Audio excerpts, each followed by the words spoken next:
Sa Maynila, araw-araw ay karera para kay Aya Lira Matias. 26 anyos, isang event assistant, laking hirap. Lumaki siyang palaban para sa pamilya. Sa pagitan ng flower deliveries at sirang motor, tanging dasal lang ang sandata niya. I can pay little by little, monthly, installment, lifetime installment.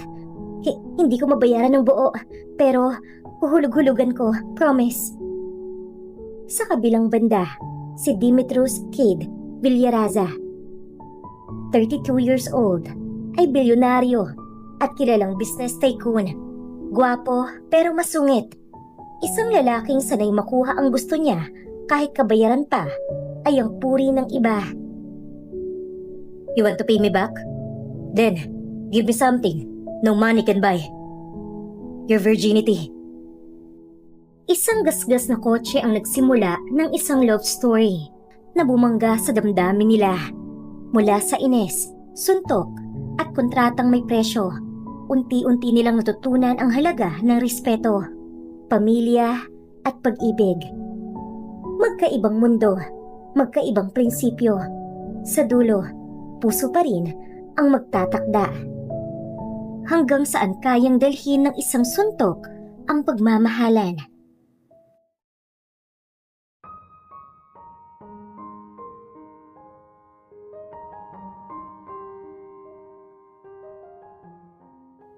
Kuya, tabing kalsada lang po, dyan sa may kanto. Sigaw ni Aya Lira Matias habang nakayakap sa malaking bouquet ng puting rosas. Pawis na pawis siya, hindi lang dahil sa init, kundi dahil sa stress ng oras. Si Aya Lira Matias ay nagtatrabaho bilang assistant sa isang event organizer, kaya ganun na lang din ang pagmamadali niya dahil siguradong malalagot din siya kapag nahuli siya. Ilang minuto na lang ay magsisimula na ang kasal ni Miss Gisela Monteverde, isang socialite client na kilalang perfectionist. At kung hindi niya maihahatid ang bulaklak sa oras, baka siya ang gawing bouquet na pambato. Tumigil ang tricycle, mabilis siyang bumaba, kumugot ng malalim na hininga at tumakbo patungo sa lumang motorsiklong nakaparada sa tabi. Medyo kalawangin at may punit ang upuan. Okay, kaya to. Bulong niya sa sarili habang inaayos ang pagkakakarga ng bulaklak. Binuhay niya ang makina. Unang paandar, wala. Pangalawa, wala pa rin. Sus Mariosep, huwag ka namang magloko ngayon. Pakiusap niya habang sunod-sunod na hinihila ang kickstarter. Sa ika-4 na subok, sa wakas, umandar din ito. Tara, kalawang, isa na lang to, baka ma-promote pa ako. At saka siya humarurot papunta sa direksyon ng Grand Magnolia Hotel. Ngunit pagdating sa isang kanto, habang binabaybay ang maliit na curve, ay may napansin siya. Bakit parang ang lambot ng preno? Ay teka lang, wala naman yung brakes! Masyado na siyang malapit. Sa sobrang gulat at kaba, nagpanik siya. Ang tanging nagawa lang niya ay kumapit ng mahigpit sa manibela habang lumalakas ang sigaw niya. Oh my God! Oh my God! OMG! Hanggang sa narinig niya ang tunog ng metal sa metal. Kasabay ng pagkabagsak ng ilang bulaklak sa kalsada. Ang motorsiklo ay dumiretso at bahagyang sumabit sa bumper ng isang itim na sports car. Mamahaling mamahalin, kumikintab sa liwanag ng araw, parang galing sa showroom. Nalaglag ang panga ni Aya. What the? Bulong niya habang unti-unting bumababa sa motor. Ang mga bulaklak ay nasa sahig, siya naman ay medyo nanginginig pa at ang kotse may gasgas na. Sa likod ng tinted window, bumukas ang pinto. Bumungad ang isang lalaking nakaitim na suit. Nakasuot ng mamahaling shades at may aura ng isang mapera at nakakatakot. Matangkad, matipuno, makinis ang balat, parang nililok ang panga. Pero ang muka may halong pagkainis at pagtataka. Seriously? Malamig na tanong ng lalaki at tinaas ang shades nito. Who the hell parks like that in the middle of a corner? Nanlaki ang mata ni Aya, hindi lang dahil gwapo ang lalaki, kundi dahil kilala niya ito. Dimitros Cade Villaraza. Bilyonaryo, business tycoon, kilalang investor, laman ng magazine's covers. At ayon sa mga kaibigan niya sa Twitter, isa sa top 10 most arrogant men alive. OMG, ikaw si... Bulong niya, pero hindi niya natapos dahil naunahan na siya ng lalaki. You scratch a McLaren! Do you have any idea how much this car cost? Parang biglang naglaho ang oxygen sa paligid ni Aya. Napatingin siya sa suot, polo na may mantsa ng ketchup, kulot-kulot na buhok dahil sa helmet, at may tape pa ang isang sapatos niya. Sa isip niya, yari na ako, malalagot ako. Mapapautang ako sa buong barangay para lang mabayaran to. Pumugot siya ng malalim na hininga. Look sir, I'm so sorry. It was the brakes. I swear, hindi ko po sinasadya. I don't care if it was an accident. Malamig ang boses ni Dimitros. The damage is done.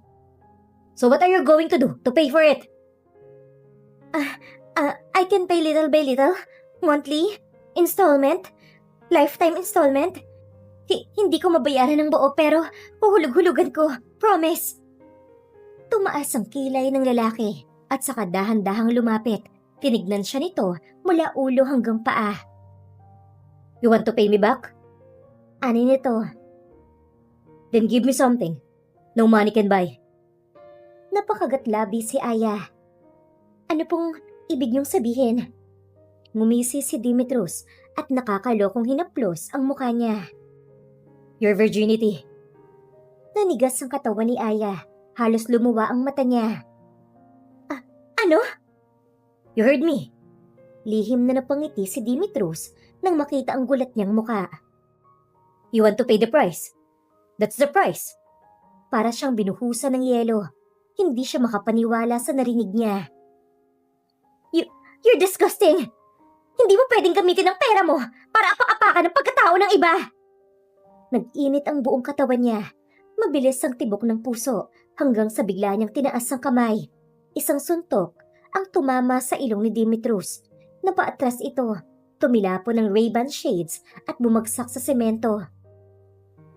Ayan! Ayan ang bayad ko! Ay, free na yan! Tahimik ang paligid. Isang taong nasa gilid ng kalsada ang napatigil, napatitig sa kanila. Si Dimitros, bagamat hawak ang ilong niya, ay ngumiti. Damn! You've got fire! Hindi na siya pinatulan ni Aya. Binuhat niya ang mga bulaklak, sinakay ulit sa motorsiklo at kahit na nanginginig pa rin, pinaandar ito at mabilis na umalis. Pagdating sa hotel, parang wala sa sarili si Aya. Na-late siya ng konti pero nakalusot. Ang coordinator ay may kausap na guest kaya hindi agad siya napansin. Okay ka lang? Tanong ni Melcent, ang office mate niya. Ha? Oo, okay lang. Minor accident, hindi naman ako masyadong nasaktan. Sagot niya kahit namumutla. Sa loob-loob niya ay minumura na niya si Dimitros. Anong klaseng tao yon? Sino ba ito para insultuhin siya ng ganon? At bakit kahit bastos to, ang gwapo pa rin ito? Kinabukasan, nasa opisina na siya ng kanilang event company nang biglang bumukas ang pinto. Teka, hindi ba VIP lang ang pwedeng pumasok sa... Hindi na natapos ang dapat nasasabihin ng isang staff doon nang magsalita ang lalaking pumasok. Excuse me, I'm looking for Aya Lira Matias. Lahat ng mata ay napatingin.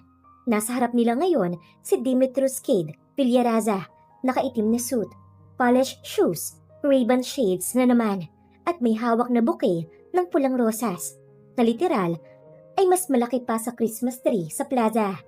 Parang napako si Aya sa kanitatayuan. What are you doing here? Returning the favor. You punched me, so I figured I'll offer you a better deal. Natigilan si Aya.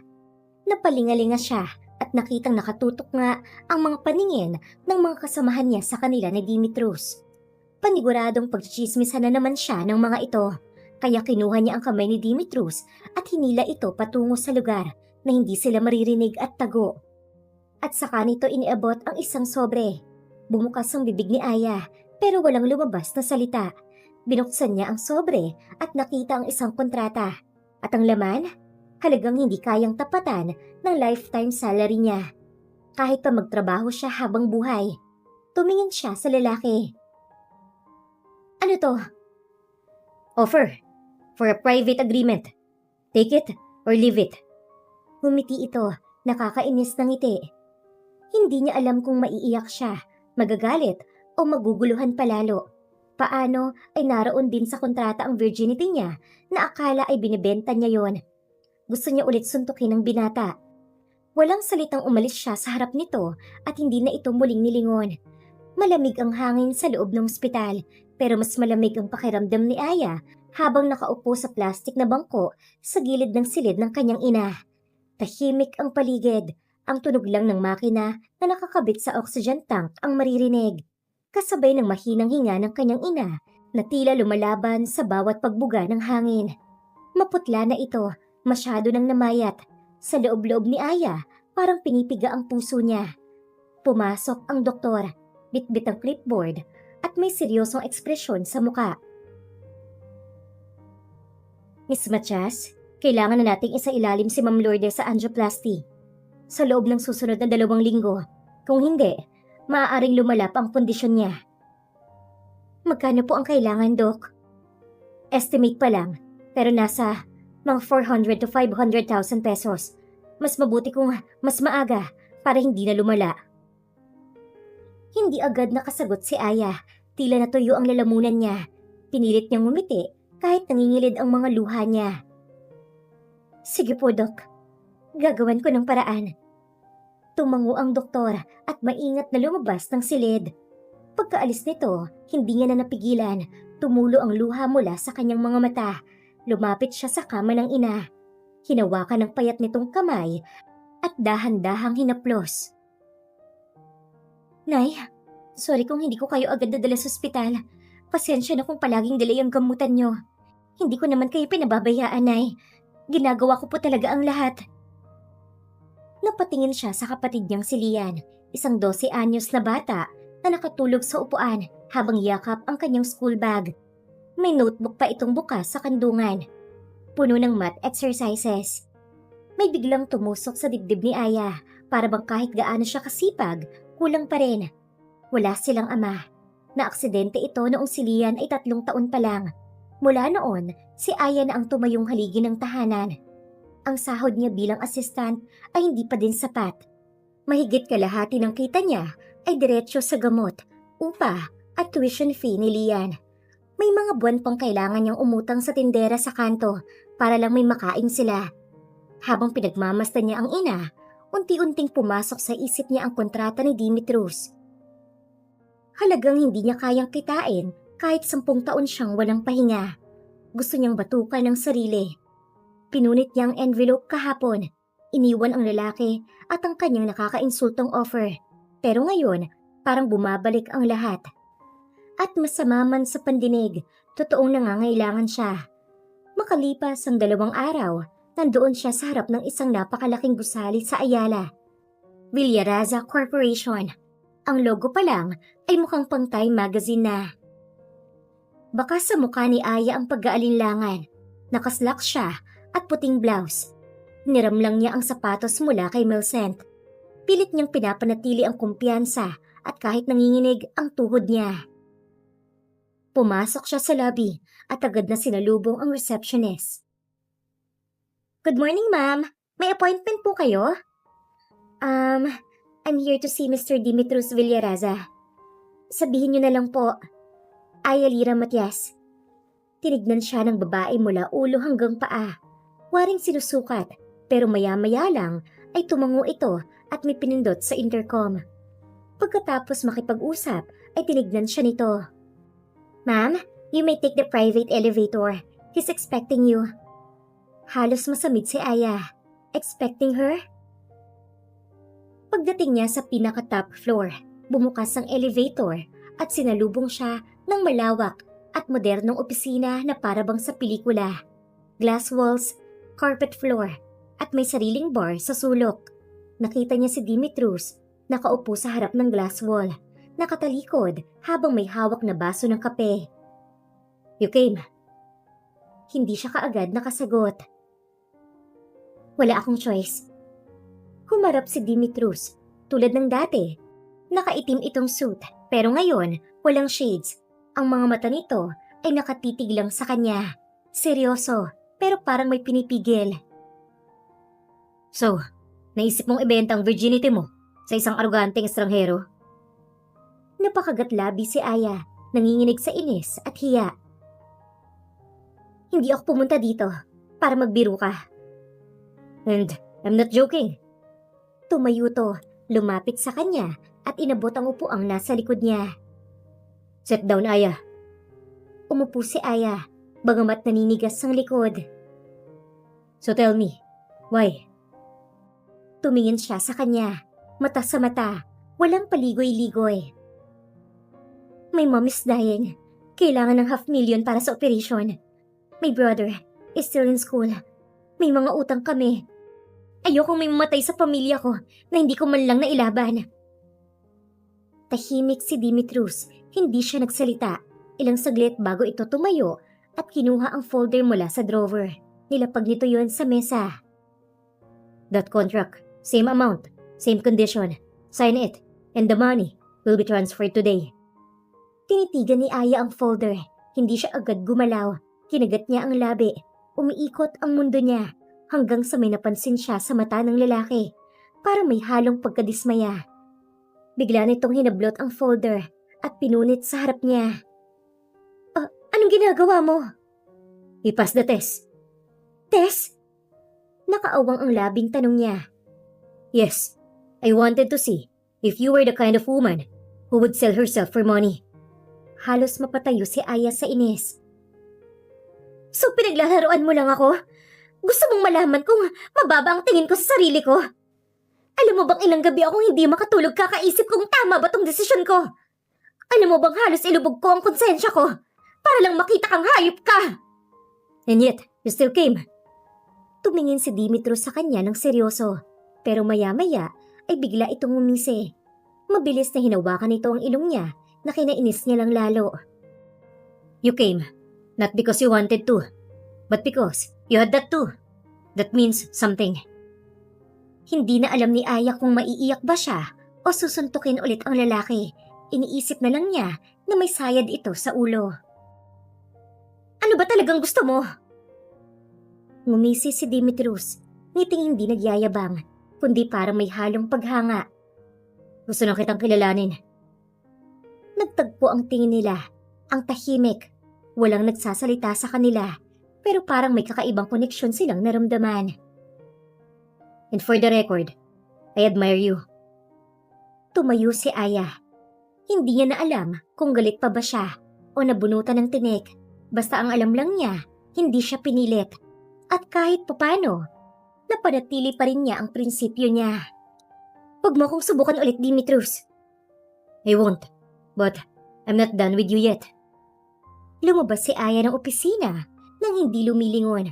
Pero sa loob-loob niya, alam niyang may bagong yugto na namumuo. At alam niyang hindi ito ang huling pagkikita nila. Hindi inaasahan ni Aya na yun ang simula ng panggulo ni Dimitrios sa kanya. Pero mas nagulat siya nang bayaran nito ang bills sa ospital at pina-angioplasty. Ayaw niyang magkautang na loob dito kaya sinabi niyang babayaran niya yon. Hindi buo pero huhulug-hulugan niya. Hindi naman sumagot si Dimitrios.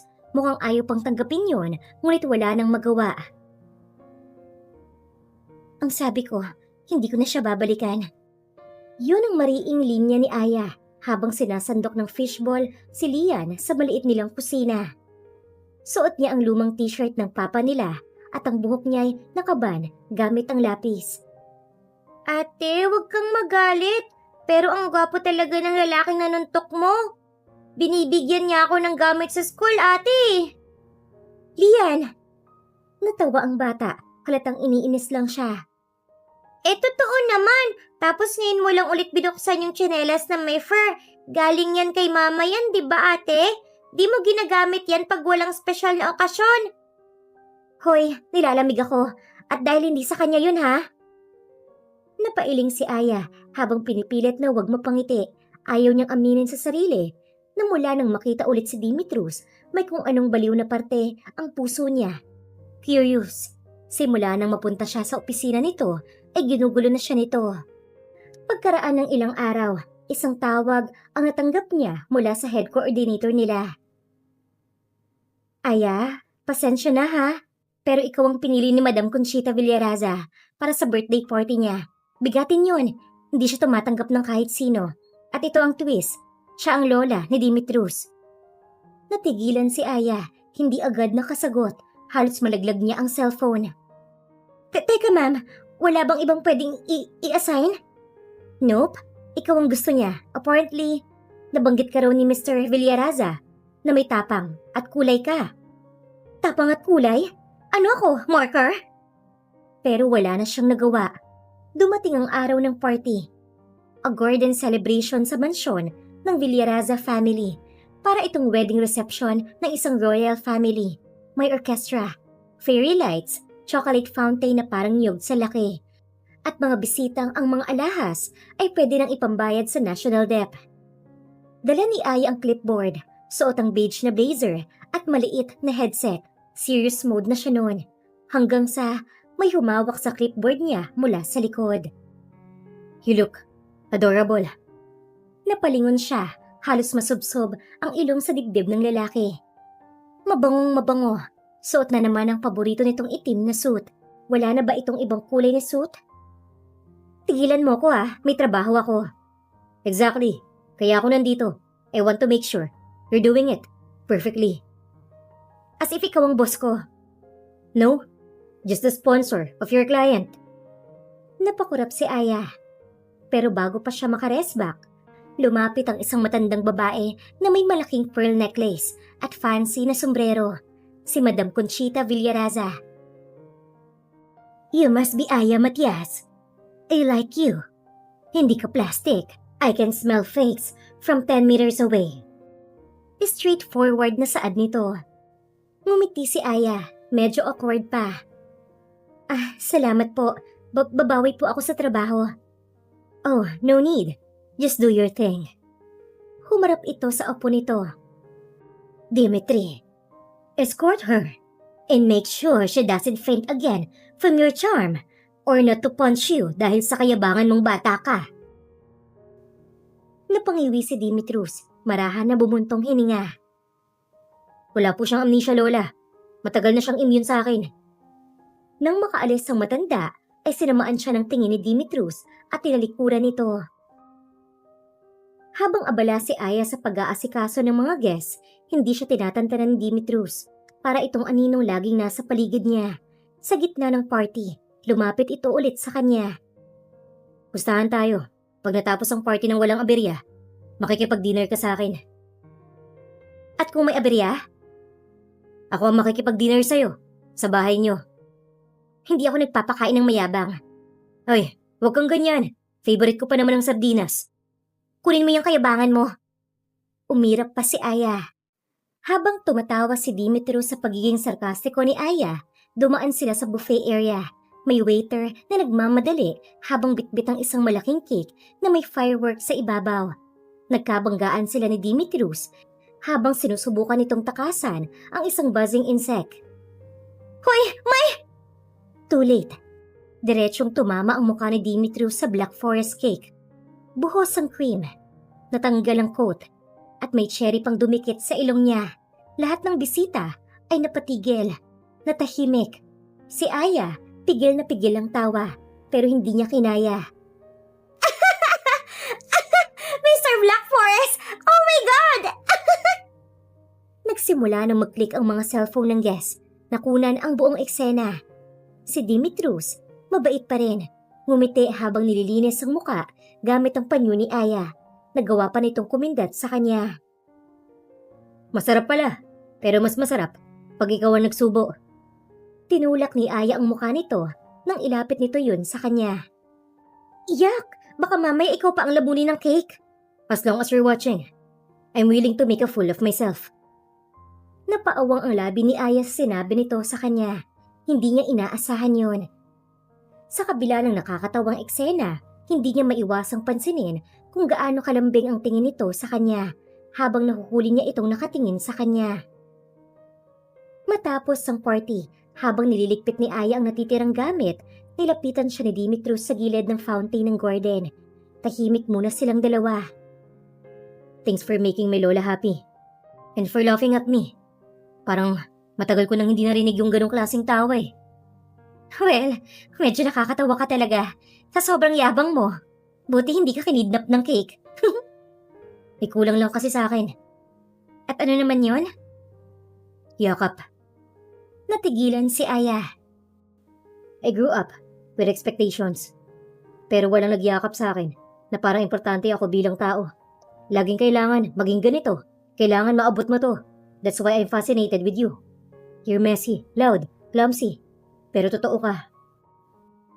Hindi alam ni Aya kung matutunaw siya o masasapak ulit ang lalaki. Kaya ang ginawa niya ay biniro ito. Ang drama mo? Gusto mo ng yakap? Sige. Sabay binatukan to. Pagkatapos nun ay lumayo siya. Aray! Hiyakap ng realidad para bumalik ka na sa Earth. Sa pag-uwi ni Aya, nakaupo siya sa tricycle, hawak ang maliit na souvenir mula sa party. Habang iniisip ang mga nangyari, hindi niya maiwasang umiti. Hindi pa siya sigurado kung ano talaga ang posisyon niya sa buhay ni Dimitrios. Pero ang sigurado siya ay unti-unti na siyang nagkakagusto dito. Kahit na hindi pwede, dahil hindi sila pwede. Masyadong mataas si Dimitrios. Hirap siyang abutin to. Maliban sa sobrang taas nito, ay imposible pang maging sila. Magsasawa rin yan. Sandali lang yan. Mga katulad niyang mayaman, sanay sa challenge.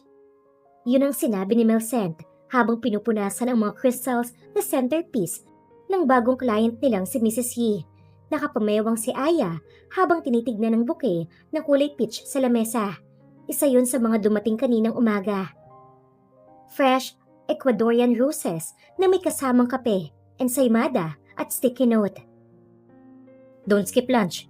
You need energy to fight with me later. D. Ano ba tong lalaking to? Pero kahit nagreklamo ang bibig niya, hindi niya maitatangging nag-wiggle-wiggle ang mga daliri niya na parang bata. Naguguluhan siya. Oo, naiinis pa rin minsan. Oo. Pero ang totoo, kinakabahan siya sa saya. Kinikilig na para bang may mga paru-parong pinapainom ng Red Bull sa loob ng tiyan niya. Mula nang mangyari ang Black Forest incident, naging parte na ng araw-araw ni Aya si Dimitrios Kate Villaraza. Una, nagpadala ng kape. Iba-ibang flavor. May personalized note pa na laging may kalokohan doon. Pangalawa, donuts na para sa buong opisina, kahit sa janitor. Pangatlo, pagbisita tuwing hapon na parang rutina nito. Naka-long sleeves, suot ang Ray-Ban, parang model ng men's fragrance, at laging may dalang kung anong pasabog. Aya, nandito na naman yung Prince Charming mo. Saad ng isang empleyado doon, si Celine. Hindi ko siya Prince Charming, okay? Masungit na saad niya. Ganun ba? Eh bakit pati si Felicity from accounting binigyan ng perfume ng Tuesday? Sabi niya para daw hindi amoy stress. Nakangusong saad ni Melrose, isa ding empleyado doon. Aba, pati amoy ng mga tao pinapakailaman niya? Napangiwi siya. Pero kahit anong tanggi ni Aya, hindi maikakailang bumabagal ang mundo niya tuwing magtatama ang mata nila ni Dimitrios. Isang hapon, habang abala si Aya sa pag-aayos ng ribbon sa welcome arc ng isang engagement party, may biglang sumulpot sa hagdan sa likod niya na halos kinawala niya ng balanse. Buti na lang ay nakahawak siya. Easy, I'd hate to catch you if you're trying to fall for me again. Sinamaan niya ito ng tingin. I was about to stab myself with a glue gun para matauhan ako. Ngumiti si Dimitrios, that killer, boyish grin. But then, I'd have to rush you to the hospital and I'll carry you bridal style. Sweet, right? Bumuntong hininga si Aya, nagpatuloy sa ginagawa. More like weird and stalkerish. Napahawak si Dimitrios sa dibdib nito. Magdadrama na naman. I'm offended. I'm just being consistent. Persistent ang term, hindi consistent. Habang nag-aasaran sila, biglang humangin ng malakas. Lumipad ang ilang petals mula sa orc at napunta sa mukha ni Aya. Hinawi niya ito, pero bago pa niya maayos ang buhok, lumapit si Dimitrios at dahan-dahang inayos ito sa gilid ng tenga niya. Much better. Hindi agad nakakilos si Aya. Malapit ang mukha nito sa kanya, masyadong malapit sa dalaga. At kahit amoy glugan yon, si Dimitrios, amoy bagong ligo at mamahaling pabango. Teka, bakit ba kasi ang lapit mo? Hinawakan niya ang mukha nito at tinulak palayo. Para makita mong seryoso ako. Sa alin? Sa'yo. Kinagabihan, habang naglalakad pa uwi si Aya, kasama si Lian galing grocery. Biglang may humintong SUV sa gilid nila. Bumaba ang bintana doon at bumungad ang pamilyar na muka ni Dimitrios. Good evening. Need a ride? Ate! Kinulbit siya ni Lian na kinailing niya. No. Please, ate! May aircon yan, oh! Tapos hindi na masisira yung preno katulad ng motor mo. Lian? Inis na asik niya sa kapatid. I swear, hindi ko susuhulan ang kapatid mo. Pero bibigyan ko siya ng McDo. Sinamaan na agad ng tingin ni Aya si Dimitrios dahil sa sinabi nito. Sakay na tayo, ate! Napalunok si Aya. Umapaw ang hiya sa kanya. Pero ang totoo, masarap din talagang sumakay minsan sa SUV na hindi na kailangang itulak paakyat. Kaya napilitan siyang sumakay. Si Lian parang nanalo sa raffle. Si Dimitrios, hindi mapigilang sulyapan si Aya. So, paano ako makakabawi sa'yo? Anong bukay bukas ang gusto mo? Lilies o sunflowers? Tanong ni Dimitrios. Alam mo bang nakakahiya ka na minsan? Kapag ikaw na news, ako na naman ang masama. Feeling tuloy ng mga kaopisina ko nililigawan mo ko. Hindi ba yun naman talagang ginagawa ko? Natigilan si Aya. Natahimik siya. Hindi siya sanay sa lalaking straightforward. Sa lalaking kahit mata pa lang, klaro na ang sinasabi. Bakit ako? Kasi, kahit ilang milyong babae pa ang makilala at makasama ko, ikaw lang babaeng sinampal at sinuntok ako ng walang pag-aalinlangan. Shhh! Romance ba yun? Sa akin oo, kasi ikaw lang din ang nagsabi sa akin ng hindi. Na walang takot. I like your fire, Aya. You don't need to impress anyone. You're already real. Natahimik ulit si Aya. Kinagat niya ang labi. Palihim na kinurot ang sariling palad. Kasi gusto na naman niyang ngumiti. Gusto na naman niyang maniwala. Pero ayaw pa niya. Hindi pa dapat. Pagbaba nila, inalalayan ni Dimitrios si Lian. May dala pa itong McDonald's, saka siya pinagbuksan at inalalayan din. Kahit kaya naman niya, ay pinalibot pa talaga nito ang braso sa bewang niya na para bang pagbaba niya ay madadapa siya. Napailing si Aya, ngunit hinayaan din ito. At bago umalis, tumingin ulit ito kay Aya. Bukas ulit. Baka ako na magpasara ng opisina dahil sa ginagawa mo. Aalis na lang ako doon para wala ka nang pupuntahan.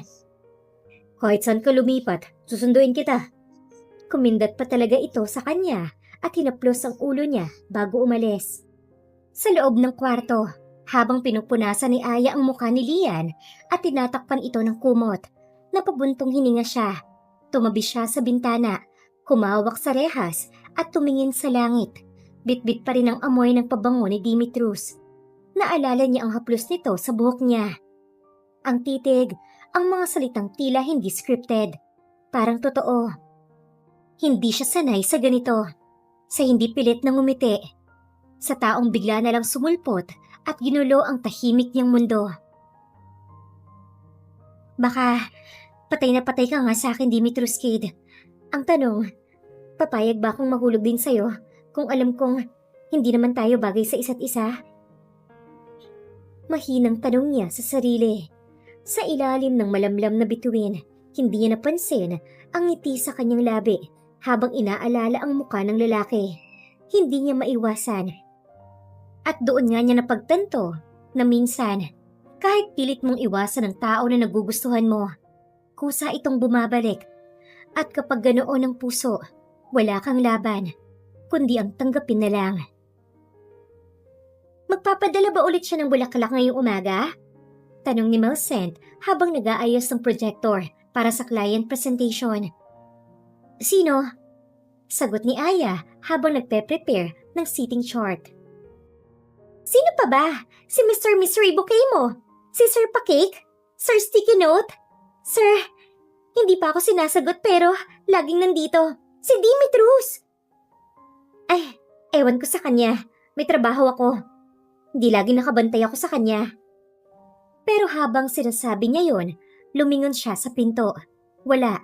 Ilang minuto ang lumipas. Still, no Dimitrus. Lunchtime na.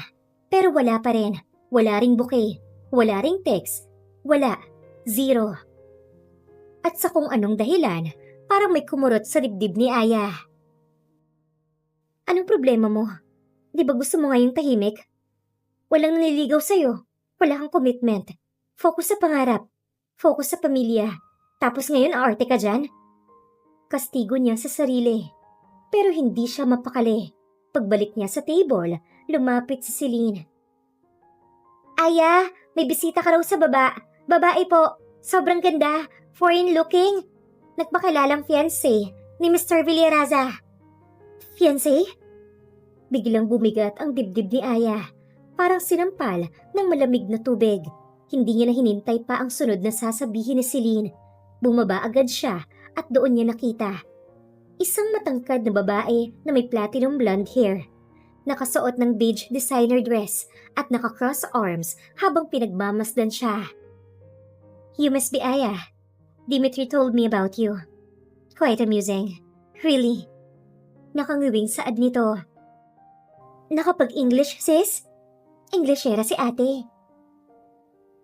Yes. At sino ka po? Oh, I'm Claudia, his fiancée. Sa lahat ng kalokohan, parang ito ang hindi kaya ni Aya. Para siyang sinaksak ng ilang beses sa dibdib. You see, Dimitri and I, we're arranged. Family business. You know how it is? And while I understand his fascination with small-town girls like you, I think it's time he returns to his reality. Hindi niya na narinig ang sumunod na sinabi ng babae. Ang puso niya parang binugbog ng suntok ng katotohanan. Umalis si Claudia na parang walang nangyari. Naiwan si Aya sa lobby. Tila nawala ang mga salitang pwedeng panghawakan. That night, hindi na siya naghintay ng mensahe ni Dimitrus. Hindi na siya sumulyap sa cellphone niya. Pinilit niyang matulog. Pero habang yakap si Lian, may mga luhang hindi niya napigilan. Hindi dahil sa galit, kundi dahil sa akala niya may halaga siya. Kinabukasan, habang nag-aayos siya ng props para sa bagong wedding client, biglang dumating si Dimitrus. May dalang paper bag at parang walang nangyari. I brought pancit canton. I figured baka hindi ka pa nag-lunch.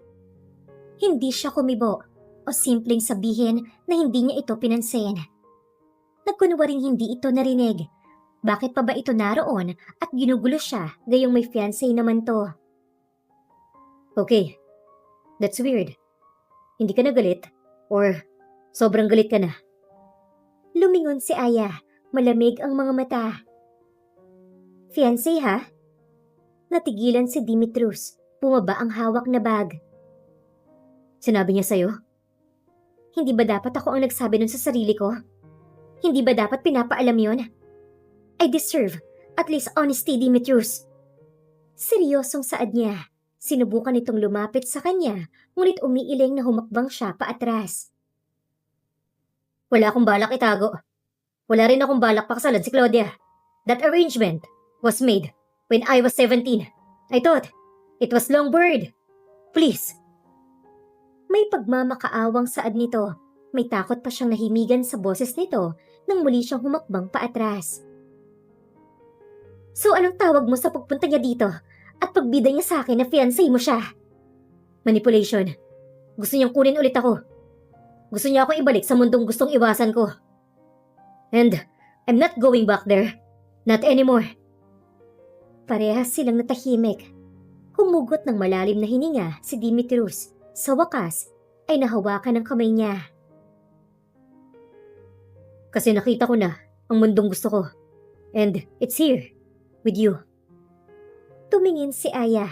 Halos madurog ang puso niya. Pero hindi sapat ang salita lang. Hindi pa.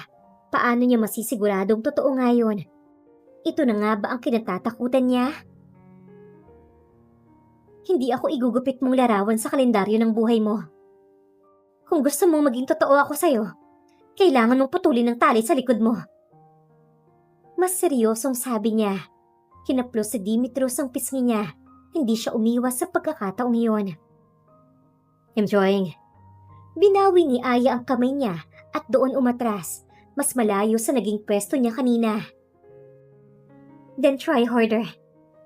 Kasi hindi ako pwedeng pasingit-singit lang sa buhay mo, Dimitrios.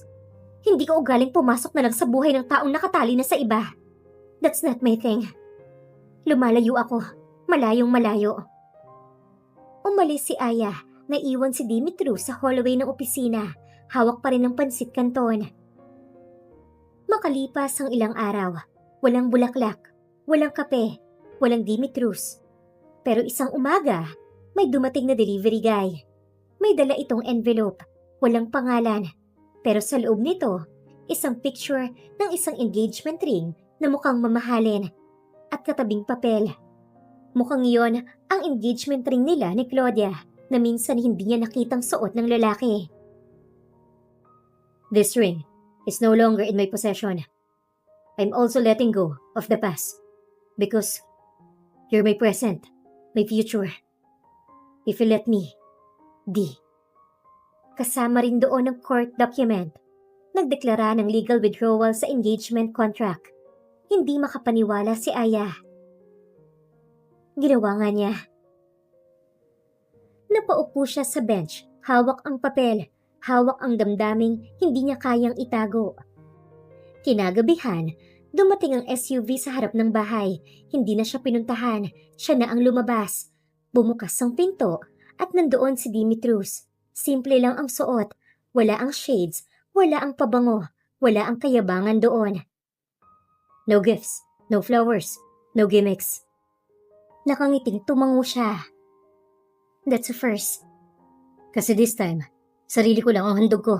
Wala nang extra, wala nang agenda. Hindi ka na Mr. Black Forest? Pwede pa rin, pero ikaw lang ang pwedeng sumampal ang icing sa mukha ko. Tumawa si Aya. Doon, tuluyang bumagsak ang pader sa puso niya. Gago ka pa rin, no? Para lang sa'yo. Tumayo siya sa harap nito at sa unang pagkakataon, walang suntok, walang batok, walang kahit na ano. Pero dahan-dahan na lumapit si Aya patungo dito at pinalibot ang mga braso sa bewang nito. Mahigpit na niyakap niya si Dimitrios at sa gitna ng katahimikan ng gabi, may dalawang puso na tahimik na nag-isa.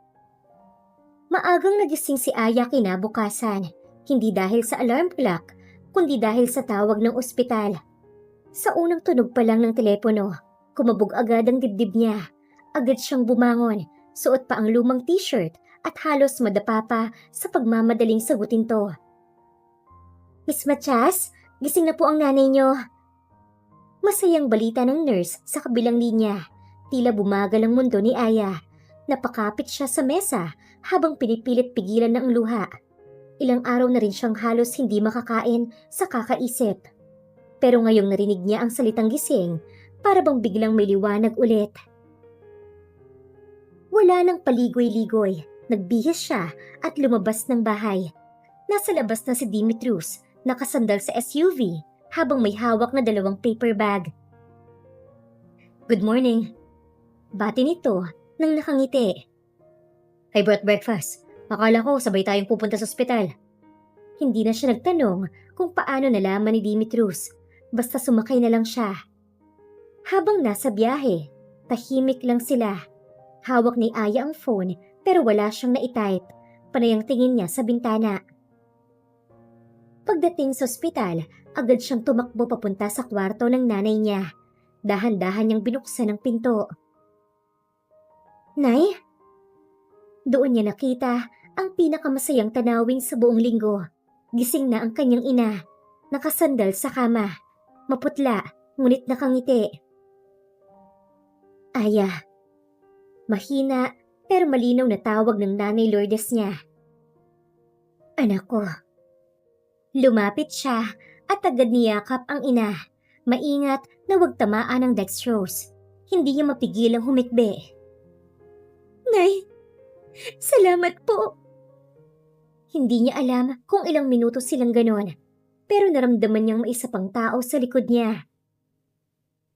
Nay, si Dimitrios po. Kaibigan ko po.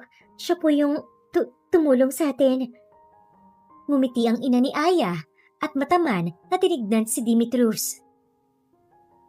Ang gwapo naman ng kaibigan mo, anak. Kaibigan nga lang ba talaga? Namula si Aya, si Dimitrios naman ay nakangiting lumapit at magalang na nagmano. She's one of a kind. Bantayan mo yan ha. Mataray yan, pero may puso yan. Nay! Reklamo ni Aya, pero natatawa din. Matapos ang ilang kwentuhan at paalala ng doktor, lumabas na sila ni Dimitrios ng ospital. Sa sasakyan, napatingin si Dimitrios sa kanya. Ready ka na ba sa next part ng araw mo? Kunat ang noong nilingon niya ito. Anong next part? Date. With me. Hindi agad nakasagot si Aya. Napakagat siya sa labi. Seryoso ka ba? Always. Sagot ni Dimitrios habang pinapaandar ang sasakyan. Tell me your favorite places. Lahat yan, pupuntahan natin. Una nilang pinuntahan ay ang paboritong karinderya ni Aya. Kahit ayaw ni Dimitrios ng street food, sumabay ito sa kanya. Nakaupo sila sa plastic chair at kumakain ng kwek-kwek at isaw. You're eating that? Natatawang tanong ni Aya habang sinusubukan ni Dimitrios ang tokneneng. Challenge accepted. Sagot nito na nakangiwi. Okay, not bad. But definitely not a 5-star. Natatawang pinunasan ni Aya ang labi nito. Natigilan pa ang lalaki pero ngumiti ito ng malaki sa kanya. Saka siya sinubuan ng kwek-kwek. Sunod silang nagpunta sa park kung saan madalas magbasa si Aya noong kolehiyo pa siya. Umupo sila sa lumang bench habang pinapanood ang mga batang naglalaro. Dito ako dati nagpapahangin pag-stress ako sa thesis. And now? Ngayon, dito ko binabantayan kung mababaliw ba ako sa'yo o hindi. Tumawa si Dimitrios tapos biglang natahimik. Salamat sa pagsama ngayon. Gusto ko din talagang makita ang mundo mo. Bakit? Kasi gusto kong maging parte nun. Kung papayag ka. Tumingin si Aya sa kanya, bahagyang bumuntong hininga. Mayaman ka, may kumpanya ka, may ari-arian. Lahat meron Pero ka. wala akong Aya Lira, Matias, sa listahan ng assets ko. At gusto kong idagdag yun. Napatingin siya sa langit, saka pumikit, tapos ngumiti ng malaki. Isa pa. Tinignan niya ulit to. Ano yun? Turuan kitang magluto ng kwek-kwek ng maayos para hindi ka na napapangiwi. Tumawa silang pareho at sa ilalim ng araw, sa gitna ng simpleng mundo ni Aya, nahanap ni Dimitrios ang payapang hindi niya nakita kahit kailan. Ang puso nito, unti-unting natututo, hindi lang magmahal, kundi magpakumbaba. At si Aya ay natuto ring tanggapin na minsan, kahit galing ibang mundo ang isang tao, pwede pa rin itong maging tahanan mo. Matapos ang buong araw ng date nila, tila hindi pa rin nauubusan ng energy si Dimitrios. Habang pauwi na sila, napalingon ito sa kanya at ngumiti. I have one last stop in mind. Game ka pa ba? Huwag mong sabihin, haunted house ha? Ayoko ng multo. Real life na, enough na ang nakakatakot eh. Nope, my house. For dinner, ako ang magluluto. Ikaw? Magluluto? Sigurado ka ba? Baka magka-food poisoning ako ah. Natawa si Dimitrios at ginulo ang buhok niya. Trust me, I make the best pasta. Well, at least, hindi siya nakakamatay. Pagdating nila sa bahay ni Dimitrios, natulala si Aya. Modern, elegant, pero hindi intimidating. May mga halaman sa sulok. ilang libro sa coffee table at scented candles. Wow! Hindi ko inekspekto. Akala ko sobrang corporate ng bahay mo eh. Parang boardroom with bed. Inilalayan siya ni Dimitrios. Pinalibot nito agad ang braso sa bewang niya. Well, I used to be like that. But then I realized, you don't always need marble and mirrors. Habang si Dimitrios ay nasa kusina, abalang naglalaga ng pasta at naghihiwa ng bawang, si Aya naman ay nakaupo sa counter, nakasandal at pinagmamasdan siya. Parang hindi ka sigurado kung anong ginagawa mo. Excuse me, ma'am. This is my signature dish. Pasta alla Villaraza. Mukha siyang pasta alasunog. Napahawak ito sa dibdib, kunwaring nasaktan. Napapailing na lang si Aya. Ouch! That hurt! Nagpatuloy ang kulitan nila habang nagluluto. Ilang beses pa nga ay nabitawan ni Dimitrios ang asin at tumalsik sa sahig. Oops! I guess that's a bad luck. Ang bad luck lang ay ang lasa ng niluluto mo. Makakain mo rin to. At baka ma-inlove ka palalo. Paano mo nasabi na na-inlove na ako? Kasi ako nauna. Natigilan si Aya. Natigilan din si Dimitrios. Pareho silang natahimik habang nagkakatitigan. Walang nagsalita, pero sapat na ang mga mata para sabihin ang hindi nila masabi.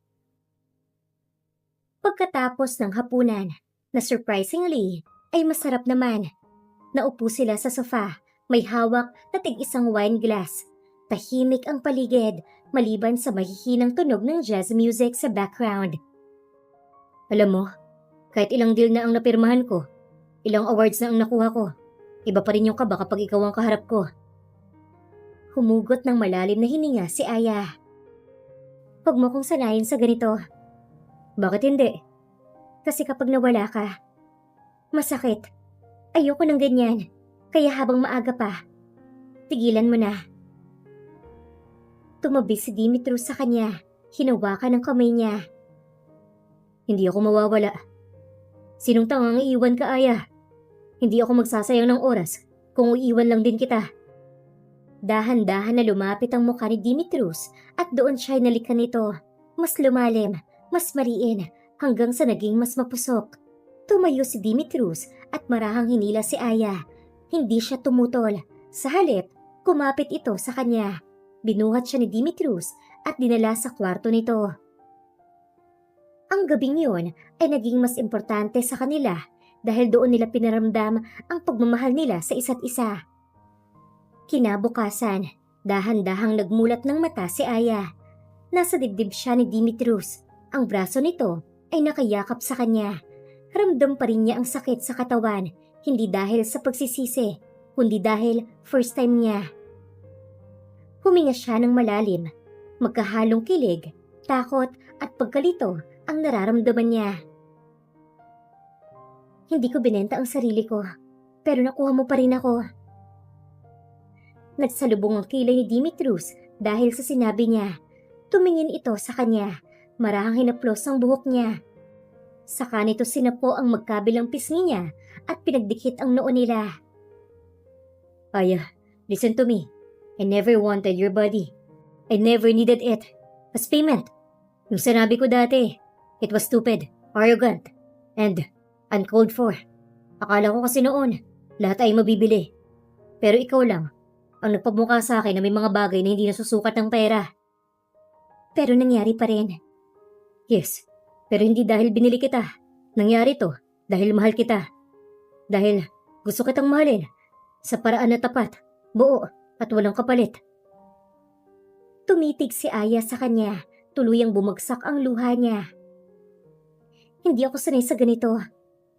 Then sasanayin kita, araw-araw hanggang sa matutunan mong tanggapin na may taong kayang tumanggap sa'yo. Buo, may gasgas, may tapa ng sapatos, pero totoo. Hindi ako kasing ganda ng mga babae sa paligid mo. But you're the only one I see. Yumakap si Aya ng mahigpit. Sa wakas, wala nang alinlangan, walang takot.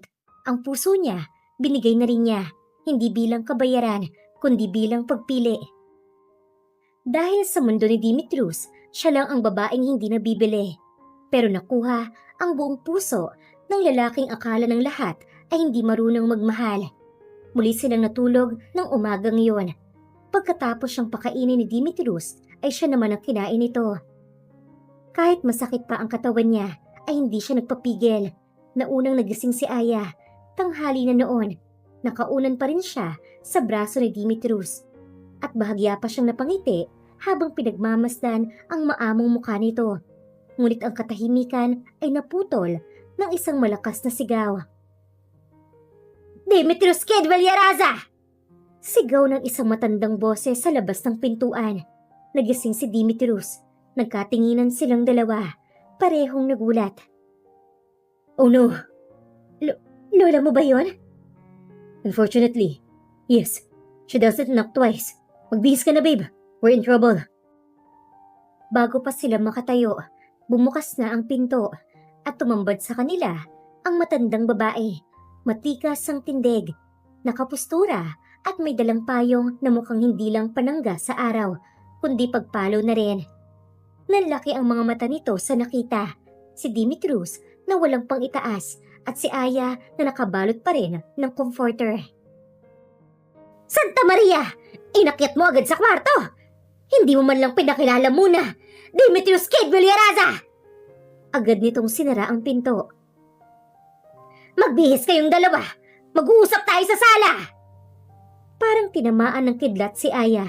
Mabilis siyang tumalikod at tinakip ang unan sa muka. "Oh my God! Paano yan? Nakita ko ng lola mo sa ganito pang ayos!" Hindi siya mapakali. Namumula ang mukha niya. It's okay. Si Lola, ganun talaga siya. Pero mahal niya ako. At mamahalin ka rin niya. I got you. Ilang minuto lang, nakaayos na silang dalawa. Si Aya ay suot ang simpleng dress na hiniram muna niya sa pinsan ni Dimitrios na masyado namang mamahalin para ipangbahay. Habang si Dimitrios naman ay nakasuot ng polo na medyo gusot pa. Pagbaba nila, nandoon na sa sala si Lola Conchita Villaraza. Matanda, ngunit elegante. Katabi nito ang mga magulang Dimitrios, ang daddy nitong palaging seryoso, at ang mami niyang mukhang hindi makatingin ng diretso kay Aya. Pagkakita kay Dimitrios, agad na tinaas ng lola niya ang baston na ngayon ay hawak nito, at ang payong ay hawak na ng nurse na nasa likod nito at hinampas nito ang baston sa braso ng apo nito. "Aray lola! Bastos kang bata ka! Hindi pa kayo kasal! Kinaladkad mo na sa kwarto ang babae!" Lola, hindi ko naman siya kinaladkad. "Shut up!" Sabay lingon sa mga magulang ni Dimitrios. "At kayo, anong ginagawa nyo? Anong klaseng pagpapalaki ito sa anak nyo?" Ma, ani ng daddy ni Dimitrios. hindi pa naman natin alam ang buong kwento. "Ang kwento? Nakita ko ng ebidensya. Nakabalot lang ng comforter ang babae." Nilingon ni Lola Conchita ang namumulang si Aya. Saka lumapit dito at marahang hinawakan ng kamay nito. Inilalayan siyang umupo sa sofa. Nang akmang tatabi si Dimitrios, nang itulak ito ng lola nito gamit ang baston. Walang nagawa si Dimitrios kundi ang umupo sa dulo ng sofa. "I remembered you. Aya Lira Matias, right? Yung organizer ng birthday party ko." Opo. Mahinang sagot niya. "Alam mo, mula pa lang noon, nagustuhan na kita. May class kahit simple lang, hindi maarte, at may respeto. Hindi katulad ng ibang babae sa paligid ng apo ko." Natigilan si Aya, nagulat sa kabaitan ng matanda. "Kaya ngayon, paninindigan ka ng apo ko. Dimitrios, narinig mo ba ako?" Baling nito kay Dimitrios na pinaglalaruan ang buhok niya. Lola, I don't need to be told. Sabi ni Dimitrios. Lumapit kay Aya at hinawakan ng kamay nito. She's mine. I'll take care of her. Good. At kung may reklamo man kayo, sabay tingin ng mga magulang ni Dimitrios. Wala kayong karapatang sumingit. Ako ang masusunod dito, Jonel.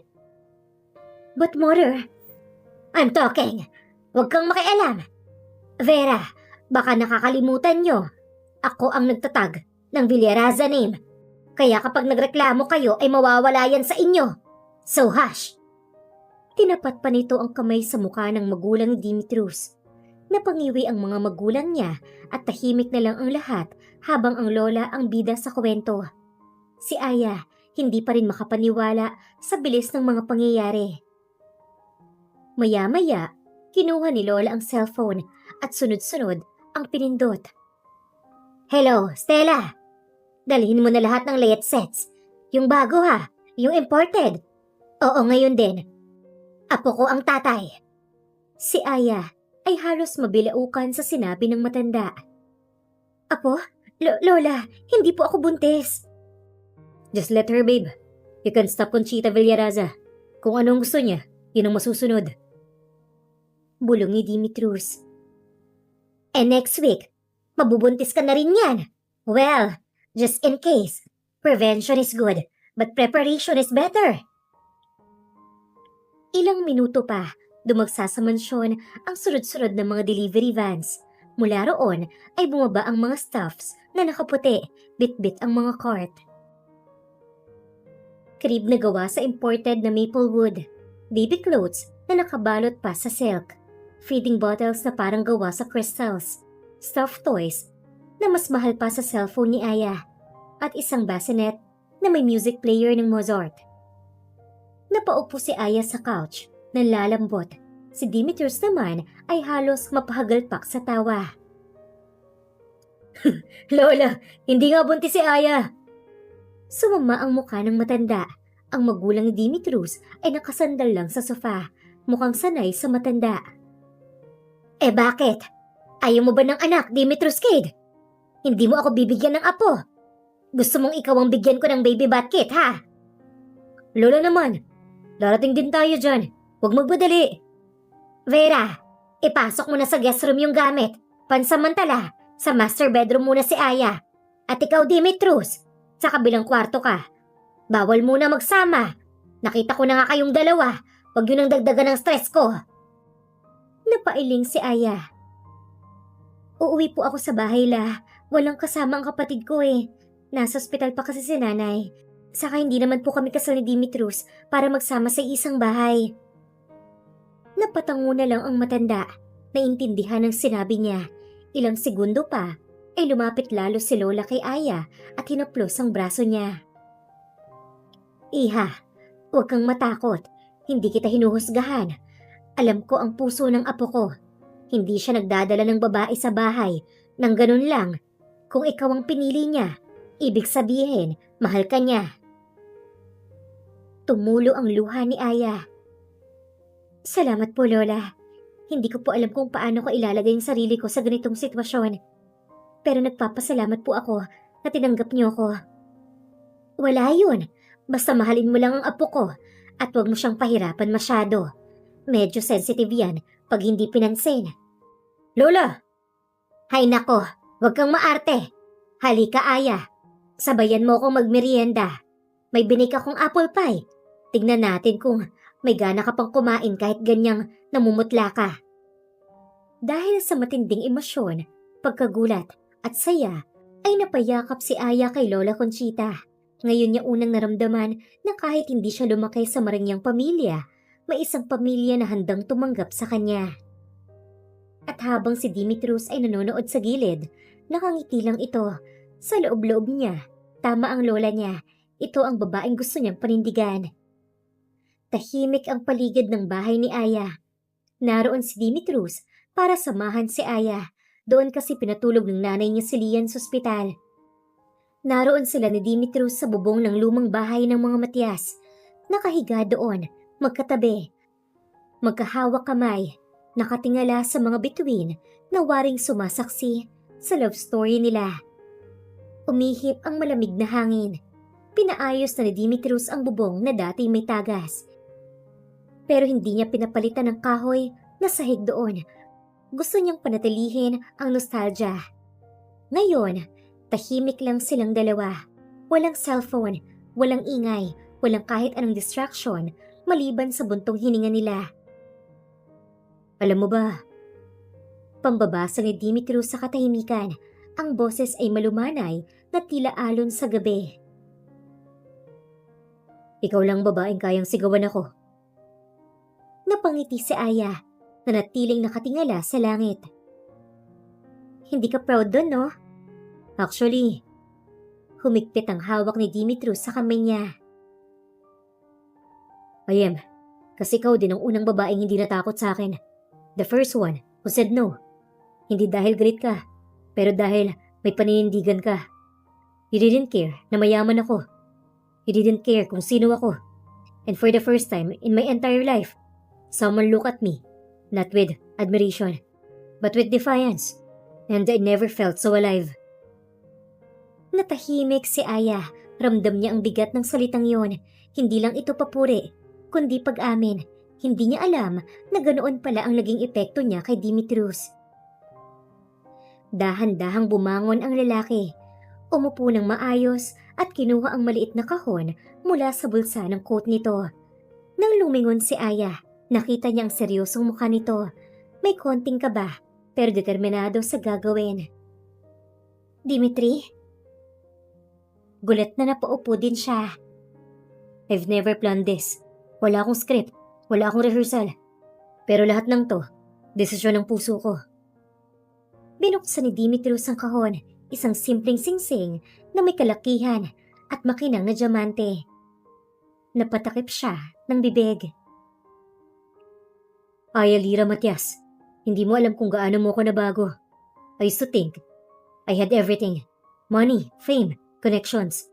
Pero nung binangga mo ang McLaren ko at sinuntok mo ako sa ilong, doon ako natauhan. Kasi kahit gumuho lahat ng material na bagay sa paligid ko, okay lang. Basta may taong tulad mo sa tabi ko.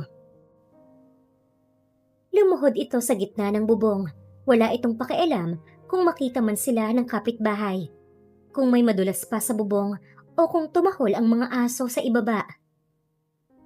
Aya, will you marry me?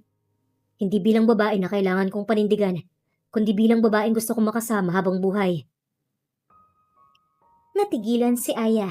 Hindi niya inakala na ganoon kabigat at kabuo ang emosyon ni Dimitrios. Tumulo ang luha sa gilid ng kanyang mata. Tumingin siya kay Dimitrios. Sa lalaking minsang naging pinaka-arugante sa buong Manila, pero ngayon ay pinakatapat sa harapan niya. Yes, Dimitri. I will marry you. Napasinghap si Dimitrios. Umayos ito at agad siyang niyakap ng mahigpit. Tila ayaw na siyang pakawalan pa. Thank you. Promise ko. I love you the way you deserve and even more. Makalipas ang ilang araw, naging abala ang buong pamilya sa wedding preparations. Pero ang hindi alam ng lahat, bago pa man ang kasal, si Dimitrios ay palihim ng tumulong sa pamilya ni Aya. Pinabayaran niya ang natitirang utang ng nanay ni Aya sa ospital. Pinag-aral niya rin ang kapatid ni Aya sa isang magandang private school. Lahat iyon, hindi niya ginawang utang ng loob ni Aya, kundi pasasalamat niya sa babaeng nagturo sa kanya na magmahal. Sa opisina ng Villaraza Corporation, naging official secretary si Aya, hindi dahil sa relasyon nila, kundi dahil siya mismo ang nagpursige. Pinag-aralan niya ang mga terms, procedures, at lahat ng tungkol sa corporate world.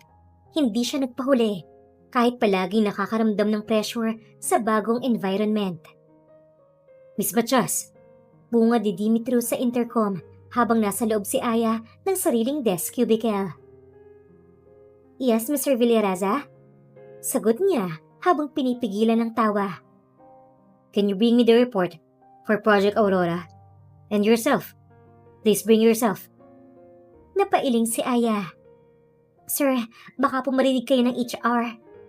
HR knows I'm in love with you. In fact, HR asked me if I'm serious. I said yes. They asked me kung kailan ang kasal. Sabi ko, ASAP. The sooner, the better.